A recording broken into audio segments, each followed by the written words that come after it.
Assalamualaikum warahmatullahi wabarakatuh kepada semua para pelajar yang dikasihi sekalian. Okey, sebelum kita mulakan kita punya pembelajaran pada hari ini, kita mulakan dengan membaca doa belajar.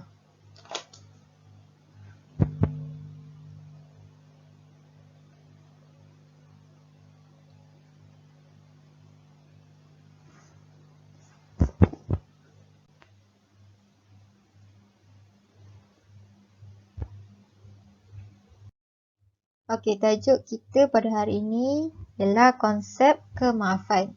Apa yang awak tahu tentang maaf? Maaf itu apa? Dari segi apa? Dan bagaimana nak aplikasikan, nak menghayati konsep kemaafan? Okey, kita pergi kepada definisi pemaaf, iaitu dari segi bahasa melepaskan atau membebaskan. Dari segi istilah, melepaskan seseorang daripada kesalahan atau membebaskannya daripada hukuman. Okey, kalau menurut Islam, kata maaf sendiri berdasarkan pandangan Quraisy Shihab, iaitu seorang pakar tafsir Al-Quran yang ternama, bahawa maaf ini berasal dari bahasa Arab, iaitu al-afu yang bermaksud berbeza, atau lebih tepatnya kesalahan-kesalahan yang diperbuat atau yang dibuat oleh orang lain ke atas dirinya. Maka permintaan maaf ini secara sejatinya adalah minta agar orang lain dapat menyedari kesalahan yang telah menggurus hatinya atau mengganggu hidupnya lah. Okey, kat sini dapat kita faham bahawa kata-kata mohon maaf tu adalah penting supaya kita tahu kesilapan yang kita buat dan kita meminta orang itu untuk memaafkan kesalahan yang telah kita lakukan. Okey, kalau bagi pemaaf ini, apabila kita memaafkan, kita merelakan, kita meredai kesalahan yang orang telah buat ke atas kita. Kiranya kita dah terima, kita dah let go, kita dah redha dengan kesalahan yang dilakukan, dan supaya masing-masing dapat mengakui, dapat bersetuju untuk tidak memperbesarkan masalah yang berlaku, supaya tak adalah jadi dendam kalau masing-masing masih mengingati, masih tidak boleh maafkan antara satu sama lain. Okey. Seterusnya, menurut Kamus Pelajar edisi kedua ialah maaf, kerelaan melepaskan atau membebaskan seseorang daripada hukuman atau denda kerana sesuatu kesalahan. Maafkanlah, meminta supaya tidak dimarahi, bermaaf-maafan, saling memberi ampun dan kemaafan. Pemaaf, orang yang rela memberi maaf atau bersifat suka memaafi atau memaafkan. Seterusnya kita pergi kepada dalil tentang kemaafan, iaitu dalam surah Ali Imran ayat 134. A'udzubillahi minasyaitonirrajim. Allazina yunfiquna. Okey. Ustazah nak kamu semua ikut apa yang Ustazah baca. Okey? Ikut sekali. Ustazah baca, kamu ikut. A'udzubillahi minasyaitonirrajim. Allazina yunfiquna fis sarai wad-darai wal kazimina al-ghaiza wal 'afina 'anil nas wallahu yuhibbul muhsinin. Okey, lagi sekali. A'udzubillahi minasyaitonirrajim. Allazina yunfiquna fis sarai wad-darai wal kazimina al-ghaiza wal 'afina 'anil nas wallahu yuhibbul muhsinin. Artinya, dan bersegeralah kamu mencari ampunan daripada Tuhanmu dan mendapatkan syurga yang luasnya seluas langit dan bumi yang disediakan untuk orang-orang yang bertakwa, iaitu orang-orang yang menafkahkan hartanya baik di waktu lapang maupun sempit, dan orang-orang yang menahan amarahnya dan memaafkan kesalahan orang lain. Allah menyukai orang-orang yang membuat kebaikan. Surah Ali Imran ayat 134. Okey, kalau Ustazah minta kamu hafal dan bila akhir kelas Ustazah nak tanya balik, bolehkah kamu hafal? Tapi tak apalah. Nanti bila next kelas kita, Ustazah akan tanya balik dalil ini. Kita akan refresh balik. Dan Ustazah nak kamu hafal dalil ni mungkin sama ada masuk exam atau tak masuk exam, tapi biarlah ia menjadi satu ilmu yang boleh kita gunakan sepanjang masa. Okey. Okey, seterusnya. Dalil yang kedua iaitu surah Al-Hijr ayat 185. A'udzubillahi minasyaitonirrajim. Okey, kamu ikut juga. Ustazah baca, kamu ikut. A'udzubillahi minasyaitonirrajim. Wa ma khalaqnas samawati wal ard wa ma bainahuma illa bil haqq wa inna as-sa'ata la'atiyah fa'asfahis safhal jamil. Maksudnya Allah berfirman bahawa dan tidaklah kami ciptakan langit dan bumi dan apa yang ada di antara keduanya melainkan dengan benar, dan sesungguhnya saat kiamat itu pasti akan datang, maka maafkanlah mereka dengan cara yang baik. Okey, faham? Apa yang awak faham berdasarkan dalil-dalil, kedua dalil yang kita baca tadi? Bahawa Allah sangat menyukai orang yang minta maaf dan orang yang memaafkan orang lain. Dan sesungguhnya perbuatan tersebut merupakan perbuatan yang mahmudah dan tergolong di kalangan orang-orang yang bertakwa. Okay, kamu semua nak masuk syurga kan? Jadi kita sebagai seorang Islam, kita kena belajar untuk meminta maaf terlebih dahulu dan untuk memaafkan orang lain tanpa diminta oleh orang tersebut lah. Nampak tak betapa indahnya Islam? Okey. Seterusnya kita pergi kepada adab memohon kemaafan. Kita nak minta maaf pun kita kena ada adab. Kita tak bolehlah sembrono, kita tak bolehlah mohon kemaafan kepada orang lain macam tu je. Kita mestilah ada adab-adab dan cara-cara yang betul supaya dua-dua pihak dapat bekerjasama lah, dapat orang yang kita buat salah tu dapat dilembutkan hati. Kira macam dia tak adalah terkejut, apa pasal budak ni, faham tak? Okey, adab memohon kemaafan ialah 1. Bersegera memohon maaf. 2. Bersua muka dan bersalaman. Bila kita nak minta maaf tu, kita kena pandang muka dia. Pandang, lepas tu bersalaman tu lebih afdal lah kan. Bagi yang sama jantina. Okey. Yang ketiga, mengakui kesalahan tanpa alasan. Memulangkan hak atau barang yang diambil. Memulangkan hak atau barang yang diambil ni, contohnya kita buat kesalahan dari segi mencuri atau mengambil barang seseorang. Macam kawan kita selalu pinjam barang. Pinjam pen ke, pinjam pemadam ke.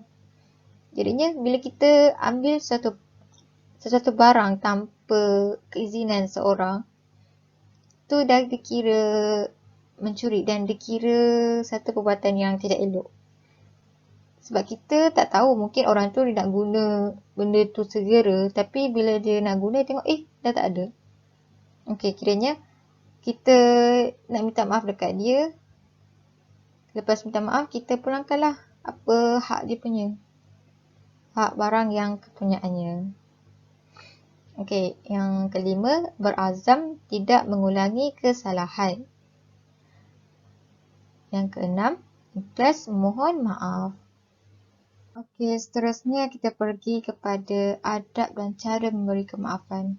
Tadi kita pergi kepada adab memohon kemaafan. Okey, sekarang kita pergi kepada memberi kemaafan. Pertama, memaafkan kesalahan orang tanpa diminta. Okey, faham? Kedua, melupakan kesalahan orang terhadapnya. Ketiga, berdoa memohon hidayah dan keampunan untuk orang yang melakukan kesalahan. Keempat, bersangka baik terhadap orang yang mohon maaf. Kelima, ikhlas memberi kemaafan. Okey, faham kelima ni? Okey. Faham kan? Senang je ni. Okey, seterusnya kita pergi kepada hikmah bersifat pemaaf.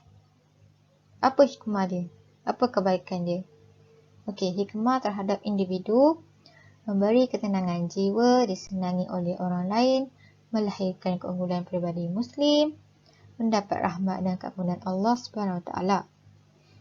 Seterusnya, hikmah terhadap masyarakat, hidup dalam suasana harmoni, mengangkat imej umat Islam, menarik minat orang bukan Muslim untuk mendalami Islam, mewujudkan sikap toleransi di kalangan masyarakat. Okey.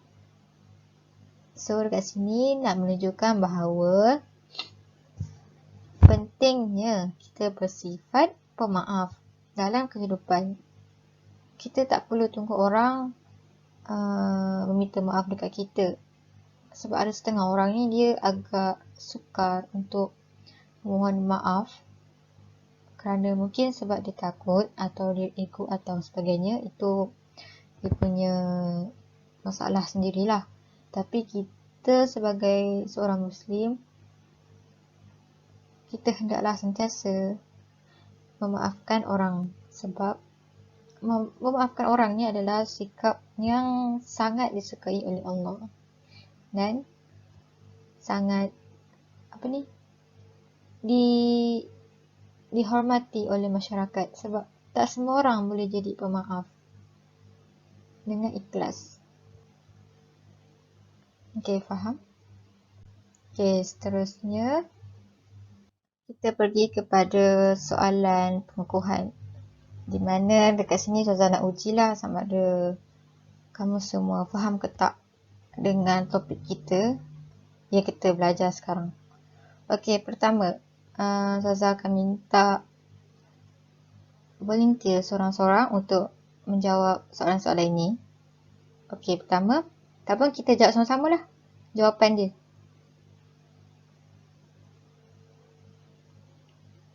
Okey, soalan pertama.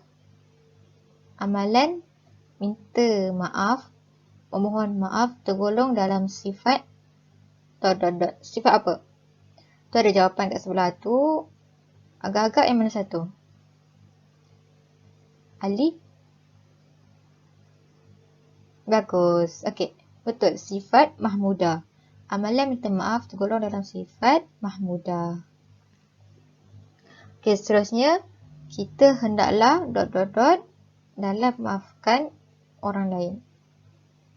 Kita hendaklah ikhlas dalam memaafkan orang lain. Betul awak semua pandai lah.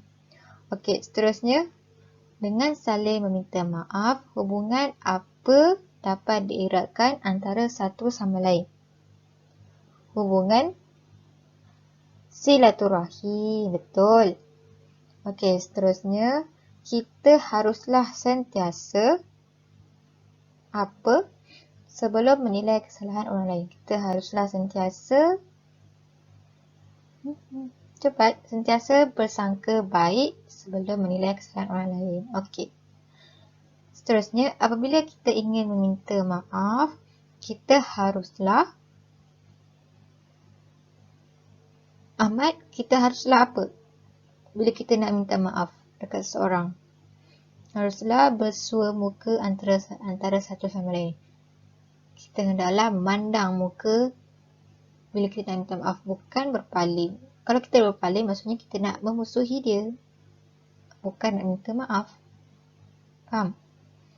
Okay, seterusnya ialah orang yang memaafkan tergolong dalam golongan orang yang bertakwa. Okey, pandai semua. Okey, seterusnya.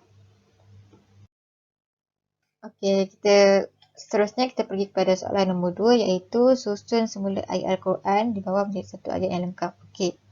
Surah ni surah apa? Surah Ali Imran ayat 134. Kamu ingat tak dalil-dalil ni? Nak kita jawab sama-sama ke atau ada yang nak volunteer ke? Okey, kita jawab sama-sama lah. A'udzubillahi minasyaitonirrajim. Allazina yunfiquna fis as-sarai wat-tarai wal kazimina al-ghaiza wal 'afina 'anil nas wallahu yuhibbul muhsinin. Pandailah awak semua ni. Confirm A nanti. Okey. Terjemahan dia apa dia? Terjemahan dia ialah, dan bersegeralah kamu mencari ampunan daripada Tuhanmu dan mendapatkan syurga yang luasnya seluas langit dan bumi, yang disediakan untuk orang-orang yang bertakwa, iaitu orang-orang yang menafkahkan hartanya baik di waktu lapang maupun sempit, dan orang-orang yang menahan amarahnya dan memaafkan kesalahan orang lain. Allah SWT menyukai orang-orang yang berbuat kebaikan. Surah Ali Imran ayat 134. Pandai. Okey, seterusnya kita pergi kepada soalan nombor 3, iaitu berikan satu contoh peristiwa para anbiya yang menunjukkan sifat memaafkan dalam diri mereka berdasarkan pengetahuan anda. Okey. Apa kisah-kisah Nabi terdahulu yang kita boleh contohi dan dijadikan tauladan yang berkait dengan sifat maaf? Ada yang nak volunteer macam biasa? Okey. Okey, yang kita dapat contohilah, macam seperti yang kita tahu, Rasulullah SAW adalah contoh yang terbaik untuk kita ikuti dari segi tingkah lakunya, dari segi sikapnya, dari segi pemakaiannya, dari segi ilmunya. Okey, contohnya, walaupun Rasulullah SAW ni kan Rasul terakhir, Rasul Nabi dan Rasul yang terakhir. Jadinya orang Arab jahiliah dulu sangat tak suka, sangat membenci dengan agama Islam. Jadinya walaupun Rasulullah SAW ni sering dicaci, diperlakukan dengan tidak elok atau diherdik oleh orang Arab jahiliah, tapi baginda masih melayan mereka dengan baik, masih bertutur kata dengan baik, masih memberi kemaafan kepada mereka. Jadinya dekat sini kita dapat terbuktilah bahawa sikap memaafkan tu adalah penting, walaupun seteruk mana orang tu lakukan dekat kita, tapi kita harus tahu orang tu buat macam tu atas izin siapa? Izin Allah. Jadi bila kita marah orang tu, kita akan marah kepada Allah. Sebab yang menciptakan orang itu adalah Allah SWT. Okay, faham?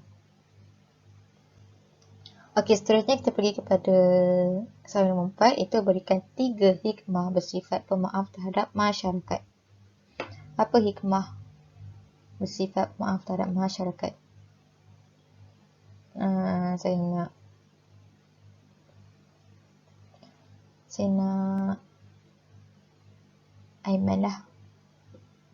3 hikmah bersifat pemaaf terhadap masyarakat.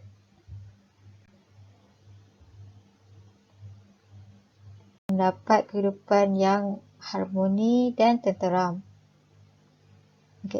Okey, yang kedua, mengangkat imej Islam di mata orang bukan Islam. Boleh. Okey, yang ketiga,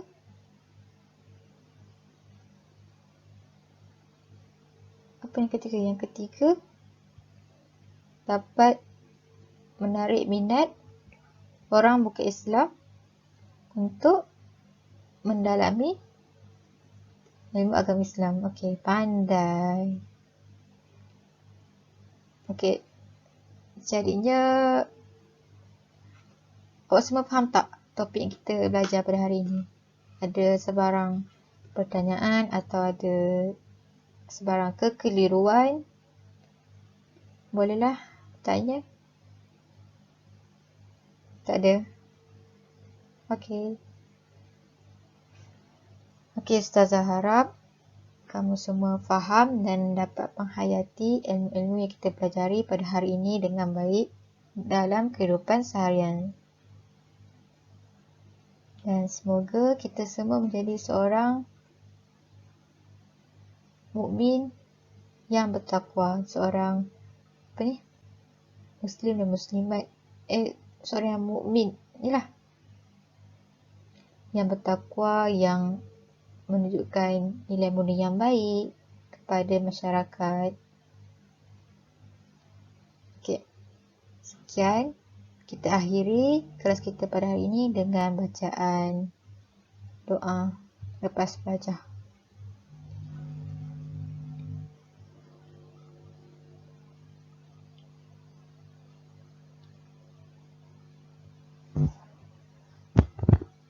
Okey, terima kasih semua. Jumpa lagi.